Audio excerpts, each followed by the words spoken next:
Good evening, everyone. This is your evening news recap, your nightly news podcast on all the news that I come across throughout the day, giving you my take as somebody who aspires to be a politician in the near future.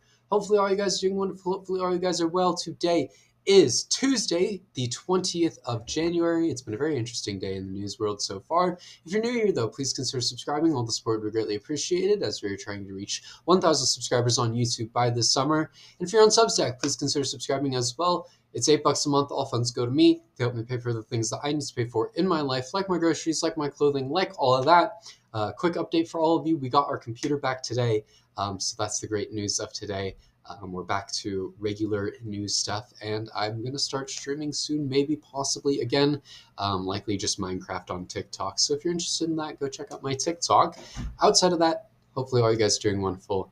Let's get into today's episode. Moving on into our headlines in history for the 20th. The headline we have today is Hughes riding gale sets record for 7.5-hour flight from the coast. This is from January 20th of 1937. Millionaire Howard Hughes set the new transcontinental air record when he flew a plane from Los Angeles to Newark in 7 hours and 28 minutes and 25 seconds. The Times reported his average speed was 332 miles an hour. Hughes already on his way to becoming one of the most important aviation innovators, flew in a sleek and gray low-winged monoplane designed and built under his own direction. So, of course, that is about aviation history as a whole and the history of aviation and its advancements, which is, a really interesting thing. Aviation, of course, is arguably one of the most important parts or forms of transportation in the United States, especially with the country being as big as it is. So it's definitely a big deal and an important part of American history, and it's definitely very interesting. With that being said, though, let's get into the news from today. As we do. Moving on into the Trump administration segment, where we have one topic here today. Trump wants Greenland because he didn't get the Nobel Peace Prize. Not joking about that one. According to Nick Schifrin on Twitter, Trump is dead set on taking Greenland because he didn't win a Nobel Prize. I just refreshed my entire page back to the old mouse. Isn't that wonderful? Trump reportedly sent this message to the Norwegian Prime Minister.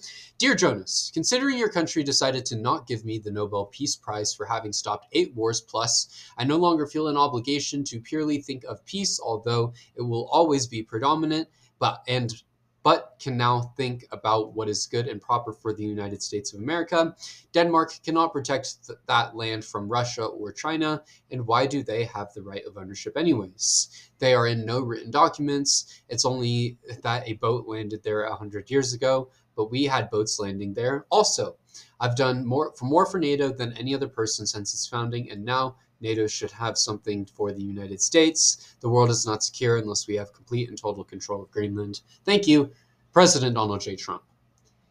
This man wants to take a whole country over a prize that he would have never been able to win in the first place. I mean, for those of you who don't know, you have to be nominated. Trump would have had to be nominated before he was in office to win the Nobel Peace Prize from this year. If he is nominated for a Nobel Peace Prize, he'll get it next year. But he would have had to be nominated before that, before he stopped these 8 wars. And they said a woman was too emotional to be president, which is absolutely wild. Let's not forget that the winner of the Nobel Peace Prize also gave Trump her Nobel Peace Prize. Of course, that situation is not worth your time or anyone else's. It's a complete waste of time and not even worth reporting on. It's why I didn't talk about it. But this man is throwing a fit over essentially really nothing. And he is actively pushing to take a country because he didn't get an award that he wouldn't have even been able to get in the first place. And they really said a woman was too emotional to be president. Isn't that crazy? Anyways, moving on into our segment about ICE. ICE has detained a veteran. A combat veteran says ICE agents detained him for 8 hours after he watched them kidnap someone. William Verme said it happened on January 13th near where Renee Nicole Good was murdered. Verme said a Purple Heart recipient was standing on the sidewalk observing when ICE started pushing people back.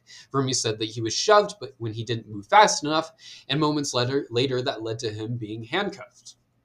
He was asked or he asked for a phone call multiple times when he was inside of their facility, but was never given one, although he requested that he was trying to get in contact with a lawyer, although that was refused. He was, though, given food and water and a bathroom break.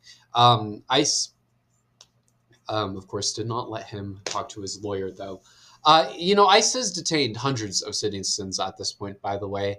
And nobody really seems to have a problem with that. Not to mention, this isn't the first case where it's been a veteran being detained by ICE either. This is really, at this point, a common thing, which, people should have a problem with. They shouldn't be going out there and detaining and holding U.S. citizens against their will. They shouldn't be at all.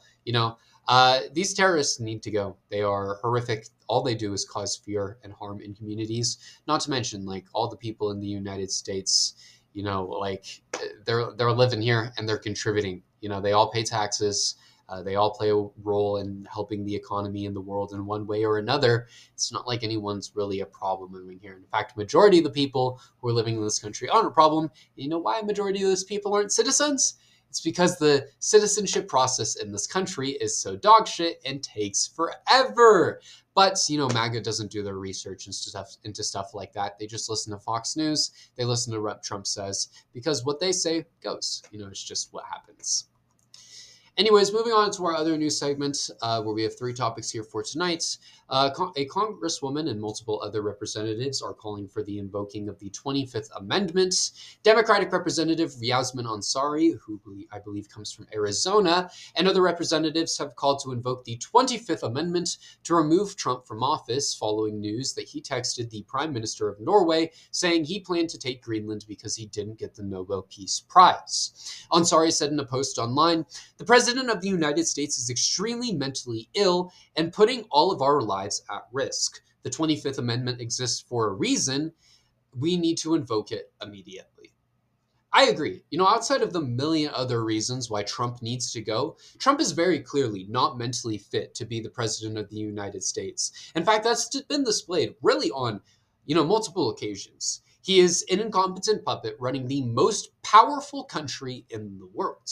And as we've seen, that's causing problems time and time again, whether it's incompetence through ICE, whether it's incompetence through this own administration, whether it's that we're threatening allies, whether it's the tariffs, whether it's the mishandling of the entire country as a whole, whether it's the failure on affordability, and so many other things.